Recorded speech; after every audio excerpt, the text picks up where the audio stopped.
السلام علیکم ناظرین، میں راجہ عاطف ذوالفقار آپ کی خدمت میں حاضر ہوں۔ ناظرین، آج کے پروگرام میں ہم اسلام آباد میں پیش آنے والے اس افسوسناک واقعے پر بات کریں گے جس میں پولیس کے ہاتھوں ایک 22 سالہ نوجوان کی سر عام ہلاکت ہوئی۔ اس واقعے کے پس پردہ محرکات کیا تھے، جہاں وقوع پر دراصل ایگزیکٹلی ہوا کیا تھا،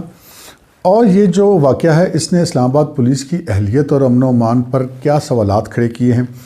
اس پر ہم بات کریں گے۔ اور جو JIT کی تشکیل ہوئی ہے اس کے اوپر بہت ساری انگلیاں اٹھ رہی ہیں، وہ کیوں انگلیاں اٹھ رہی ہیں اس پر ہم بات کریں گے۔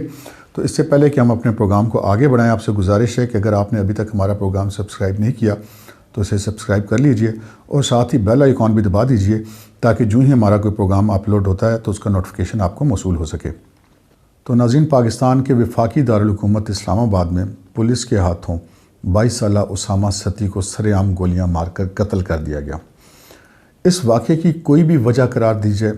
کوئی بھی چیز اس کو جائز نہیں بنا سکتی، اس کی جتنی بھی مذمت کی جائے وہ کم ہے۔ لیکن آج کے پروگرام میں ہم آپ کو کچھ ایسے واقعات بتائیں گے، کچھ ایسے حقائق بتائیں گے جو اس سے پہلے آپ کے علم میں نہیں آئے ہوں گے۔ اس کے حوالے سے ہماری اسلام آباد پولیس میں اپنے ذرائع سے بات ہوئی ہے، اسلام آباد کے صحافیوں میں اپنے ذرائع سے بات ہوئی ہے، انہوں نے ہمیں بہت ساری اہم معلومات فراہم کی ہیں جو ہم آپ کے ساتھ شیئر کریں گے۔ ناظرین، اس واقعے کے بعد جو یہ بچہ قتل ہوا، اس کے والد صاحب نے یہ الزام عائد کیا پولیس کے اوپر کہ پولیس نے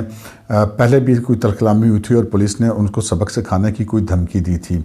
یہ تو اب ان کے والد کا ایک الزام ہے، یقیناً اس پر بھی تحقیقات کی جائیں گی کہ کوئی ایسا واقعہ ہوا تھا یا نہیں ہوا تھا۔ لیکن جائے وقوع پر دراصل ہوا کیا تھا، اس پر بات کرنے سے پہلے کچھ چیزیں ایسی ہیں جو آپ کے علم میں ہونا ضروری ہیں، جس کے بعد جائے وقوع پر ہونے والے واقعات کا محرکات آپ زیادہ آسانی سے سمجھ پائیں گے۔ تو ناظرین، اسلام آباد میں گزشتہ 5 دنوں کے دوران ڈکیتی کے دوران جو قتل کی وارداتیں ہیں وہ 6 ہوئی ہیں۔ یہ ذہن میں رکھیے، یہ صرف ڈکیتی کی وارداتیں نہیں ہیں یا صرف قتل کی وارداتیں نہیں ہیں، یہ صرف ان ڈکیتیوں کا ہم ذکر کر رہے ہیں جس کے ساتھ مزاحمت پر قتل ہوئے ہیں۔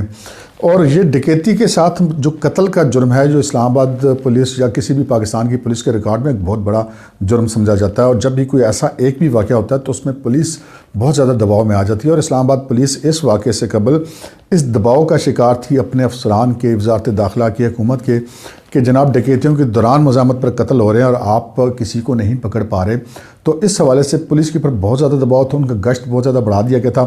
بہت زیادہ ان کو ویجیلنٹ کر دیا گیا تھا۔ اور اس کے ساتھ ساتھ جب 2 واقعات ایسے ہوئے، نہ صرف ایک اسلام آباد پولیس کے حاضر سروس اپر سبارڈینیٹ سے گن پوائنٹ پر ڈاکو نے نہ صرف اسے لوٹا بلکہ اس کے جو سرکاری پستول تھا وہ بھی لوٹ کر لے گئے، اور اس کے ساتھ ہی ایک حساس ادارے کا جو اہلکار ہے وہ بھی ڈکیتی کے دوران مزاحمت پر قتل ہوا، جس کے بعد اسلام آباد پولیس بہت زیادہ دباؤ میں تھی کہ کسی بھی طریقے سے ان ڈاکوؤں کو گرفتار کیا جائے۔ تو ناظرین، ہمارے ذرائع نے ہمیں یہ بتایا کہ یہ نوجوان اپنی گاڑی پر F7 کے علاقے سے گزر رہا تھا اور گاڑی کے شیشے کالے تھے، اور کالے شیشوں کے حوالے سے اسلام آباد میں ہمیشہ سے ہی بہت سختی رہی ہے، اور آلریڈی پولیس کے اوپر پریشر بھی تھا کہ ڈکیتیاں ہو رہی ہیں، قتل ہو رہے ہیں اور آپ پکڑ نہیں پا رہے۔ تو انہوں نے کالے شیشوں والی گاڑی کو مشکوک جان کر اس کو روکنے کی کوشش کی، اور یہ نوجوان تھا، اس کو پتہ نہیں تھا کہ اگر مجھے پولیس نے روکا ہے تو مجھے گاڑی روکنی چاہیے، اور اس نے یہ دیکھا کہ میری گاڑی کے شیشے کالے ہیں۔ یہ بظاہر ایسا لگتا ہے کیونکہ اس کے پاس اور تو کوئی ایسی چیز، اسلحہ یا کوئی منشیات تو تھی نہیں کہ ہم کہیں کہ اس نوجوان نے اس کی وجہ سے گاڑی بھگائی۔ تو بظاہر وجہ یہی لگتی ہے کہ جو کالے شیشوں کی وجہ سے اس نے گاڑی بھگائی کہ کہیں میری گاڑی بند کر دیں گے پولیس والے، یا شیشے جو پلاسٹک ہے وہ اس کے اوپر سے کور اتار دیں گے بلیک کلر والا۔ لیکن عموماً ایسا ہوتا ہے کہ ایسی گاڑیوں کو پولیس تھانے میں بند کر دیتی ہے اور پھر کافی زیادہ جو ہے وہ زحمت کا سامنا کرنا پڑتا ہے ایسی گاڑی کے مالک کو۔ تو اس بچے نے جو ہے وہ گاڑی کو بھگا دیا۔ جب گاڑی کو بھگایا تو اینٹی ٹیررسٹ اسکواڈ نے اس گاڑی کو مشکوک جان کے اس کا تعاقب شروع کر دیا۔ تو یہ کافی دیر اس کو چیز کرتے رہے، اور پھر جو کشمیر ہائی وے، جس کا بنیاد نام سری نگر ہائی وے ہے، تھانہ رمنا کے علاقے میں، وہاں پر جا کے انہوں نے اس کو انٹرسیپٹ کر کے گاڑی کو روک لیا اور آگے سے جا کے اس کو روکا۔ یہ جو گاڑی میں فائر فرنٹ سے ہوئے ہیں اس کی وجہ یہ ہے کہ جو پولیس نے اس کو روکا تھا، پولیس نے اپنی گاڑی اس لڑکے کی گاڑی کے آگے کھڑی کر دی۔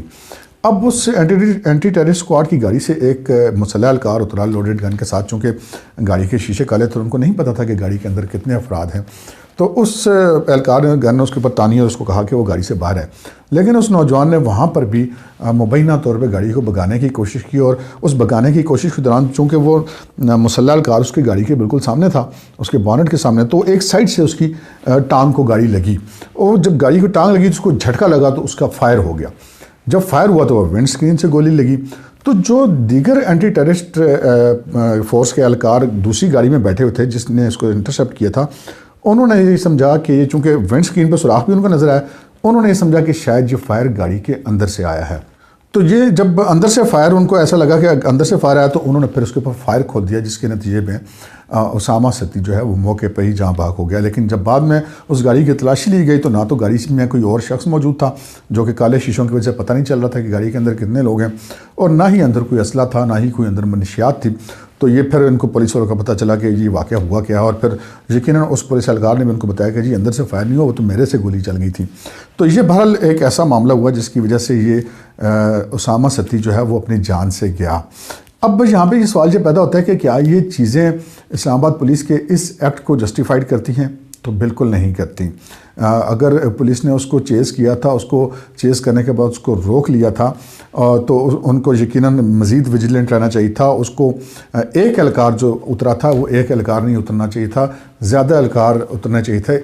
یہ وہ چیزیں ہیں جو اسلام آباد پولیس کی پیشہ ورانہ اہلیت پر سوال کھڑے کرتی ہیں، اور یہ ایسے سوالات ہیں جن کے جوابات بہرحال اسلام آباد پولیس کو یا وزارت داخلہ کو دینا ہوں گے۔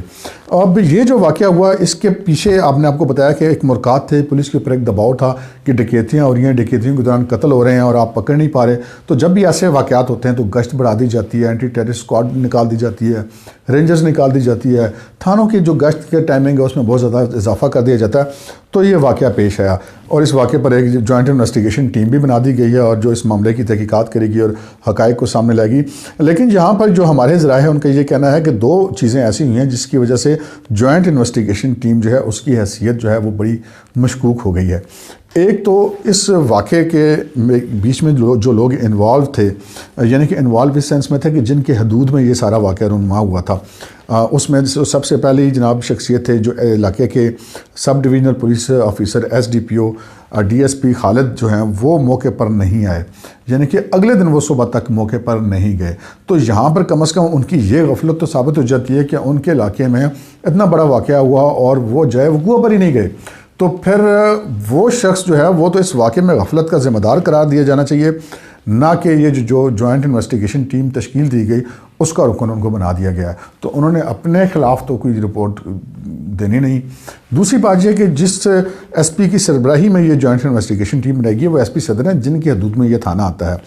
تو جس پولیس کے اوپر سوالات کھڑے ہو رہے ہیں، جس پولیس کی مبینہ غفلت یا ان کی دشمنی یا جو بھی چیز آپ آگے انکوائری میں یہ چیزیں سامنے آئیں گی، تو جب جو پولیس کے اوپر الزامات ہیں اگر وہی پولیس اس کی تفتیش کرے گی، اگرچہ کہ اسلام آباد پولیس تو ساری اسلام آباد پولیس ہے، لیکن کم از کم اس جو سرکل ہے، وہ جو اس ٹاؤن کی پولیس ہے، وہ تو کم از کم اس کی تفتیش نہ کرے۔ اسلام آباد پولیس کے پاس اور بہت سارے قابل افسر ہیں جن سے تفتیش کرائی جا سکتی تھی، ڈی اے جی آپریشن سے، کسی بھی اور ایس ایس پی سے، کسی بھی اور سرکل کے ایس پی سے، لیکن اسی سرکل کے ایس پی کو جے آئی ٹی کا سربراہ بنایا جانا انصاف کے تقاضوں کے مطابق نہیں ہے۔ اور دوسری بات یہ کہ جو ڈی ایس پی صاحب ہیں اس علاقے کے، جن کو جائے وقوع پر پہنچنا چاہیے تھا، وہ رات بھر اتنے بڑے واقعے کے باوجود اس جائے وقوع پر نہیں پہنچے۔ ان کو تو سب سے پہلے جو ہے ان کے خلاف محکمانہ کارروائی ہونی چاہیے، جو قانونی کارروائی اس سے پہلے، تو بجائے اس کے کہ وہ محکمانہ کارروائی کی جائے ان کو اسی جوائنٹ انویسٹیگیشن ٹیم کا حصہ بنا دیا گیا۔ یہ بہرحال ایک انتہائی قابل اعتراض بات، اور ایسا نہیں ہونا چاہیے۔ ضرورت اس بات کی ہے کہ یہ جوائنٹ انویسٹیگیشن ٹیم جو ہے اس کو از سر نو تشکیل کیا جائے۔ اس کے ساتھ ساتھ ناظرین، اس واقعے نے جو ہے وہ اسلام آباد پولیس کی پیشہ ورانہ اہلیت پر سوال کھڑے کیے ہیں، ان کی ٹریننگ کے معیار پر سوالات کھڑے کیے ہیں، اور اسلام آباد جو کہ پاکستان کا وفاقی دارالحکومت ہے اس کے امن و امان پر سوالات کھڑے کیے ہیں۔ اس میں اب ضرورت اس بات کی ہے کہ ایک غیر جانبدار انویسٹیگیشن ٹیم تشکیل دی جائے، جوائنٹ انویسٹیگیشن ٹیم تشکیل دی جائے، جس میں یہ جو لوگ ہیں جو کم از کم اس علاقے کی پولیس ہے وہ شامل نہ ہونی تو پولیس کے ذریعے ہے، لیکن اس کی جوڈیشل انکوائری بھی کرائی جا سکتی ہے، اس کی انتظامیہ سے بھی انکوائری کرائی جا سکتی ہے، ڈپٹی کمشنر اسلام آباد کر سکتے ہیں، چیف کمشنر اسلام آباد کر سکتے ہیں۔ اول تو یہ پولیس کے ذریعے ہی انکوائری نہیں ہونی چاہیے، لیکن اگر چلے پولیس کے ذریعے ہی کرنی ہے تو کم از کم اس جو سرکل کے ایس پی اور ڈی ایس پی ہیں ان کو تو کم از کم اس میں نہیں ہونا چاہیے۔ تو یہ وہ چیزیں ہیں جس کی بنیاد پر اس جو واقعے کی جو انکوائری ہونے جا رہی ہے اس کے اوپر پہلے سے بہت زیادہ سوالات کھڑے ہو گئے ہیں۔ اب یہ معاملہ جو ہے، چونکہ شیخ رشید احمد صاحب حال ہی میں وزیر داخلہ بنے ہیں، وہ چلے تو گئے ہیں، ان کے گھر آئی جی کو بھی اپنے ساتھ لے گئے۔ سیاسی آدمی ہیں، پنڈی کی سیاست کرتے رہے ہیں، لوگوں کے گھروں میں آنا جانا ان کو پتہ ہے کیسے بات کی جاتی ہے۔ معاملے کو شاید وہ وقت کے ساتھ ساتھ کو مدعیان جو ہیں اس مقتول کے لواحقین ان کو راضی بھی کر لیا جائے۔ لیکن یہ جو چیزیں ہیں، یہ جو خلا ہیں اسلام آباد پولیس میں، ان کو پر کرنا ہوگا، اور اسلام آباد پولیس کی جو امن و امان کی صورتحال ہے اس کے اوپر جو اسلام آباد پولیس کی گرپ ہے، اس کے اوپر جو سوالات کھڑے ہو گئے ہیں، ان کو ضرور ایڈریس کیا جانا چاہیے۔ وزارت داخلہ کا کام صرف سیاسی معاملات کو چلانا نہیں ہے، وزارت داخلہ کا کام اصل میں امن و امان کی صورتحال کو دیکھنا ہے، اور پورے ملک کی امن و امان کی صورتحال کو دیکھنا ہے، اور پورے ملک کی امن و امان کو صورتحال کو دیکھنے والی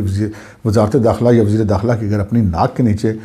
وفاقی دارالحکومت میں اسلام آباد پولیس اگر اتنی غفلت کا یا اتنے بڑے جرم کا ارتکاب کرے گی تو سوالات تو پھر کھڑے ہوں گے۔ آج کے پروگرام میں اتنا ہی، اجازت دیجیے، اللہ حافظ۔